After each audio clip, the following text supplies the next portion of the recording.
Section 1.3a, Linear Equations and Inequalities. In this section, we're solving linear equations and inequalities. So we'll start with the equations. I have the first one written down for us. 2x plus 9 equals 5x minus 6. In a problem like this, since I see the variable on both sides of the equation, the first step would be to get the variable on one side of the equation. So I'm going to either move the 5x or the 2x. It doesn't matter which one you decide to do. I'm going to go ahead and subtract the 2x. That way I will avoid as many negative numbers as possible. It's just a preference I have. But either way, some people prefer to keep the variable on the left-hand side. Whatever works for you. Okay, so we're going to get 9 equals 3x minus 6. Now we'll just continue getting x by itself, so I'll add 6.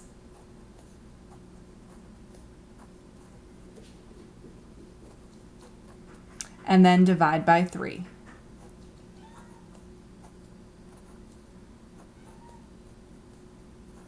Okay, so I got x equals 5.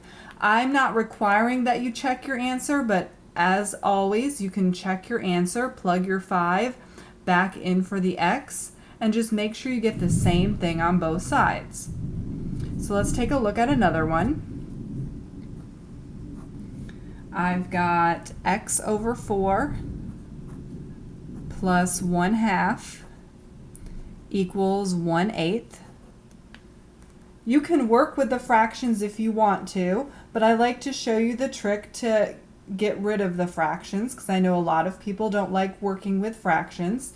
So if you've got a problem with fractions, you can always get rid of your fractions by multiplying by the least common denominator. So look at your denominators. I see that 8 is my LCD. 2 goes into 8, 4 goes into 8, and 8 goes into 8. So I can multiply the whole thing by 8, and that's going to cancel all of my denominators out. So let's take a look at what that does. So we've got 8 times x minus 4 plus 8 times 1/2 equals 8 times 1/8. So remember that this 8 is on top. If you want to put it over 1 so that you can remind yourself it's on top, some people like to do that. Okay, so 4 goes into 8 twice. So we just have 2x here plus 2 goes into 8 4 times. So 4 times 1, we've just got 4 here. And the 8's cancel here, so we just got 1. And now we can just solve for x. So I'm going to subtract the 4.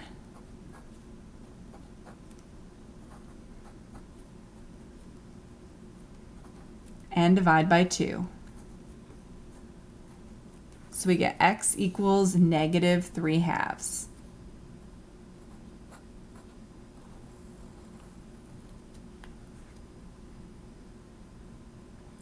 Let's try one more. This is just a reminder. Some of these first sections we do are review of college algebra.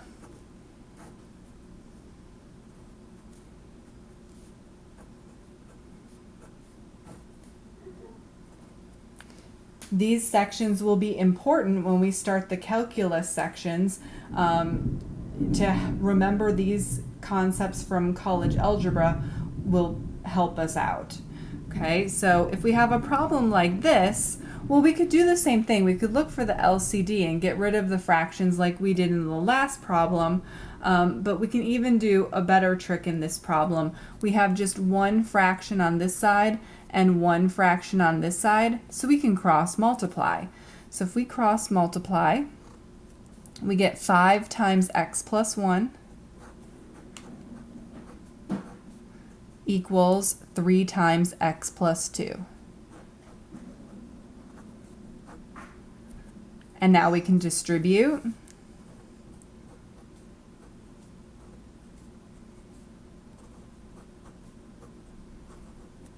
And now it's very similar to our first example we did in this video.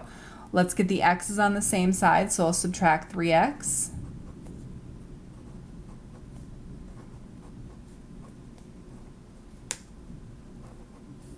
And get x by itself. So subtract 5.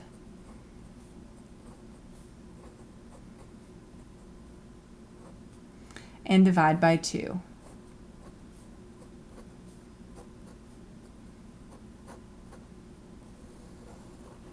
Okay, so I got x equals 1/2. Okay, so that was just a quick reminder of solving linear equations.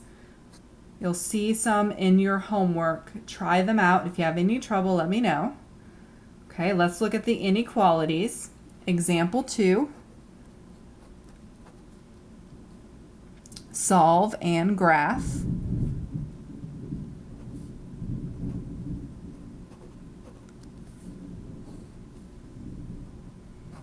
Part A, I've got negative 4x minus 7 greater than 5. Well, it's very similar to solving the equations, trying to get x by itself. The only rule that you need to remember, if you multiply or divide both sides by a negative number, then you're going to end up flipping your inequality. I think we might see it here in this first one. Let's find out. All right, getting x by itself, so I'll add 7.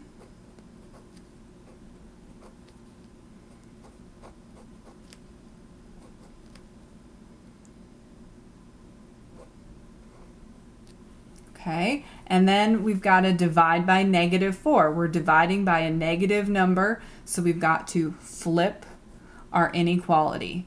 Okay, so when we divide by negative 4, we just get x on this side, and we get a negative 3 on this side. Okay, so we've solved the inequality. Sometimes they want it in interval notation. Okay, so that's where you decide, do you start with negative infinity or do you end with positive infinity? Whenever you're writing interval notation, you always start with the smallest part first and go to the bigger part. Okay, so read left to right, smallest to greatest. We've got x is less than negative 3, so we want everything less than negative 3. So we're going to start with negative infinity, and we'll go to negative 3. There was not an equal sign in the problem. That means the negative 3 is not included. You'll use a parenthesis. And then just graph it. Okay, I just want you to put the number on here that you need when you're graphing, and then just shade whichever direction you need to go. So we're going to negative infinity, so we're going to shade to the left.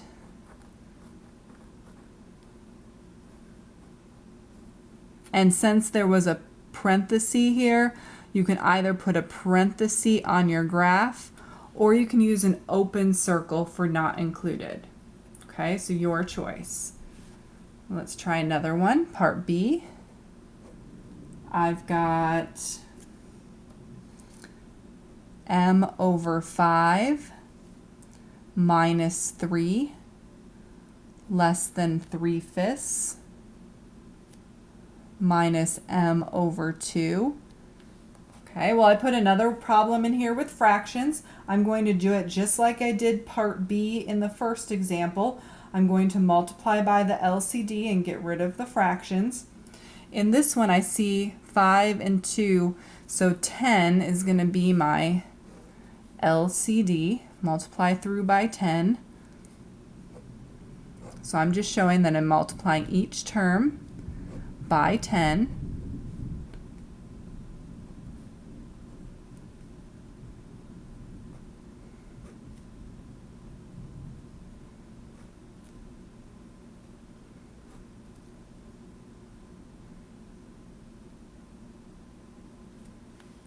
Okay, that way we can see the 5 goes into 10 twice, so we've got 2m left. Nothing cancels here, so 10 times 3 is 30, so we've got minus 30, less than 5 goes into 10 twice, so 2 times 3 is 6. minus 2 goes into 10 5 times. 5 times m, 5m.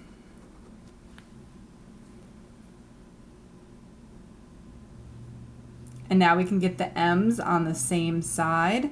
So I'm going to add 5m because I like to avoid as much negative numbers as possible. So I've got 7m minus 30 less than 6. All right, I'll add 30.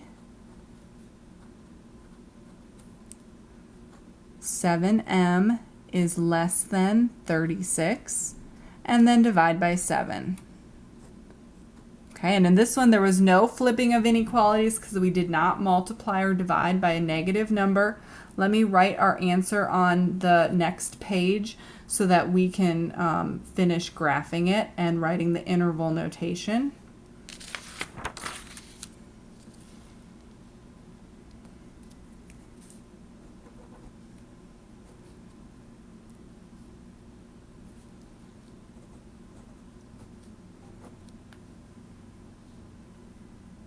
Okay, well this one is m is less than 36 over 7. So again, it's less than, so we'll start with negative infinity and go to 36 over 7.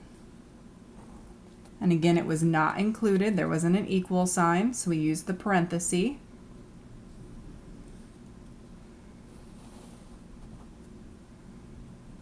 And then when we graph it, we've got 36 over 7. We want everything less than that. And again, I'm going to use a parenthesis because it wasn't included. You could use an open circle. If you do have a bracket, if it was included, which you'll see in the next example, you could put a closed circle. Okay. One thing to add, some people have trouble figuring out how to write the interval notation. So that's why some people like keeping the variable on the left.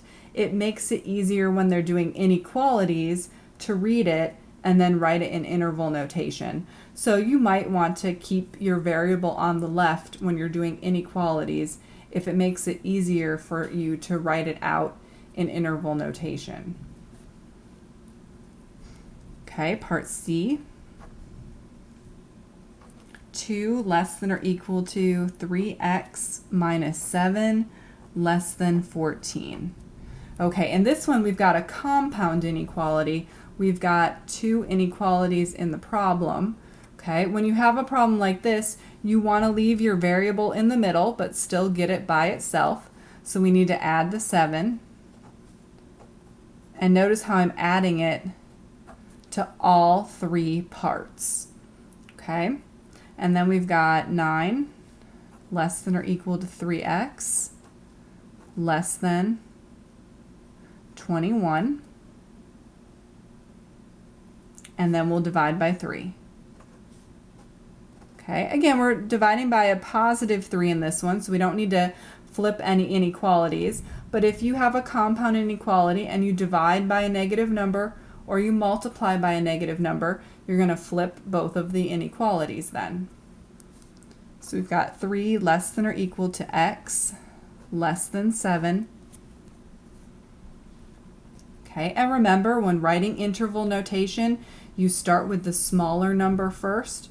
So this is our smaller number. There was an equal sign, so you're going to put a bracket with the 3 because it is included.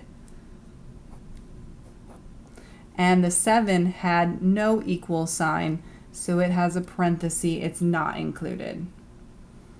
And we'll go ahead and draw our number line. So we're going from 3 to 7.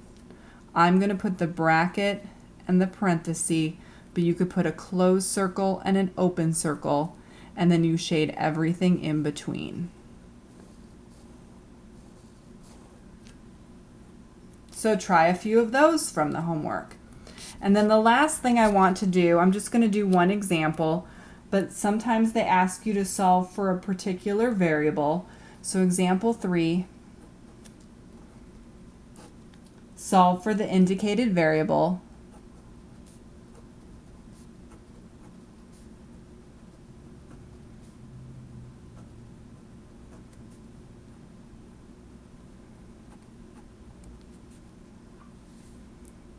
3x minus 4y equals 12. And this first one is 4y. Okay, well, it's just like the problems we did at the beginning. You're trying to get y by itself. It's just that you have an extra variable in here, but the same idea applies. Okay, so you're just trying to get y by itself. So in order to do that, I need to subtract the 3x first.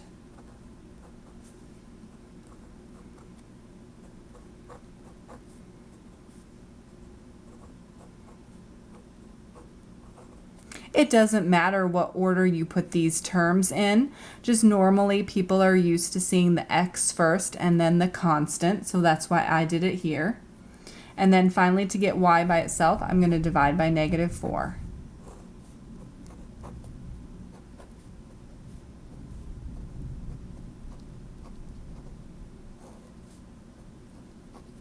You can leave your answer like that, but if you want to simplify it, each of these terms are divided by negative 4, so we could make it look a little bit nicer.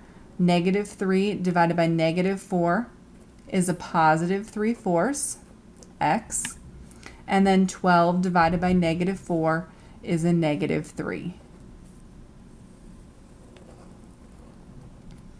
Okay, so you can leave your answer like this, or you can simplify it a little bit more if you want to.